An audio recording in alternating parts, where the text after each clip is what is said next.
लालू प्रसाद यादव पर छापे पड़े तो कांग्रेस तिलमिला गई। लालू के ऊपर लगे आरोपों पर कांग्रेस ने सवाल उठाए और सीबीआई को केंद्र सरकार का पिट्ठू कहा। सीबीआई और ईडी जैसी एजेंसियों को भाजपा के पिट्ठू के तौर पर इस्तेमाल किया जा रहा है, वो ना तर्क संगत है, बल्कि वो ये दिखाता है कि कैसे भाजपा प्रतिशोध की आग में राजनीतिक विरोधियों पर कार्रवाई कर रही है। रेलवेज ने 13 साल से उस टेंडर को कैंसिल क्यों नहीं किया? जवाब है मालूम नहीं। क्या रेलवे अब टेंडर को कैंसिल करेगी? जवाब है मालूम नहीं। क्या रेलवे ने उस कंपनी के खिलाफ कार्रवाई की जिसको टेंडर दिया गया है? जवाब नहीं। क्या रेलवेज ने उस प्रॉपर्टी का कब्जा अपने आप ले लिया? जवाब है नहीं। क्या रेलवे ने सीबीआई को एफआईआर दर्ज करवाई? जवाब है नहीं। बीजेपी के सहयोगी दलों ने भी आज लालू प्रसाद यादव को जमकर घेरा।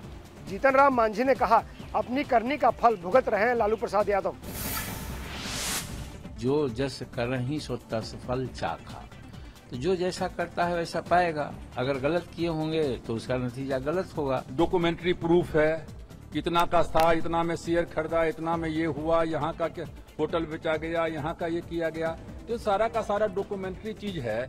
कोई एलिगेशन तो सिर्फ एलिगेशन पर तो नहीं जाएगा ना ये सीबीआई तो अपने जांच के ऊपर में जाएगा। नीतीश जी के ऊपर में है कि नीतीश जी अपना सोचे कि क्या करना है, नहीं करना है, रहना है साथ में कि नहीं रहना है। इतना बड़ा चार्जेज क्या कहते हैं लग रहा है, इतनी बड़ी क्या कहते हैं सच्चाई सामने आ रही है, तो वो तो नीतीश जी को देखना है कि सुशासन बाबू कब तक रहेंगे। एक तरफ वो दोषी, दूसरी तरफ तेजस्वी जी को लालू प्रसाद यादव जी ने फंसा दिया।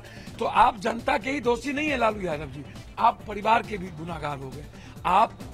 आप क्या मुंह दिखाएंगे? आप क्या रैली करेंगे? आप क्या कहेंगे?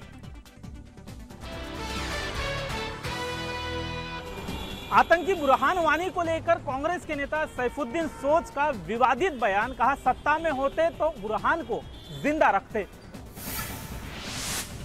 कांग्रेस नेता सैफुद्दीन सोच ने आतंकी बुरहान वानी से जुड़ा विवादित बयान दिया है। उन्होंने कहा कि अगर वो और उनकी पार्टी सत्ता में रहती तो वो बुरहान वानी को जिंदा रखते। इतना ही नहीं, सैफुद्दीन ने कहा अगर वो सत्ता में होते तो बुरहान वानी को मरने नहीं देते बल्कि उससे बातचीत करते।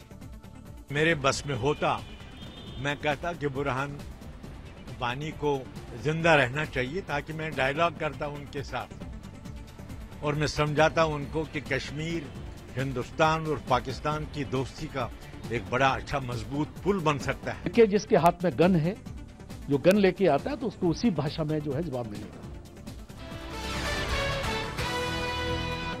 पश्चिम बंगाल के उत्तर 24 परगना में हुई हिंसा के बाद अब तेज हुई राजनीति। वाम और बीजेपी प्रतिनिधिमंडल को बशीरहाट जाने से रोका गया। रूपा गांगुली को हिरासत में लिया गया।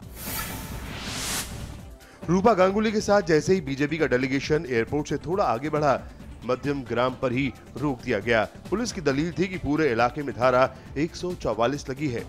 वहीं बीजेपी नेता इस बात की मांग करने लगे कि पुलिस उन्हें धारा 144 के ऑर्डर दिखाए। बीजेपी नेताओं को इस बात पर भी एतराज था कि उन्हें 4 किलोमीटर पहले ही रोक दिया गया, जबकि दूसरी पार्टियों का डेलीगेशन 12-7 तक गया। पुलिस कह रही है कि 144 धारा लागू है, इसलिए आपको रोका जा रहा है, जबकि बीजेपी की ओर से कहा जा रहा है कि आप लिखित पेपर्स दिखाइए, क्योंकि बाकी जो डेलीगेशन है उनको बारासात में रोका गया है, लेकिन उससे पहले ही हमें क्यों रोक दिया गया है, ये बीजेपी का कहना है। बीजेपी नेता काफी देर तक पुलिस से जूझते रहे। आखिरकार पुलिस ने रूपा गांगुली समेत बीजेपी के नेताओं को हिरासत में ले लिया। लिखित पेपर के सवाल कहाँ से होता है? उन्होंने बोला जहाँ हम खड़े रहेंगे बोलेंगे वही 144 है। अब आपने स्टीयरिंग पकड़ लिया, अब जाएंगे आप? जान तो खड़े हैं सामने, मैं तो ये हॉर्न मार रही हूँ, क्यों नहीं जाने दे सकते आप हमको? पुलिस का और कोई काम नहीं है बंग। तो ममता जी खुद क्यों नहीं चली गई? क्यों नहीं चली गई? उनका काम है ये देखना, उनके लोगों को भेजना। उनके लोगों को क्या हमको रोकने के लिए अपॉइंट करके रखे हैं?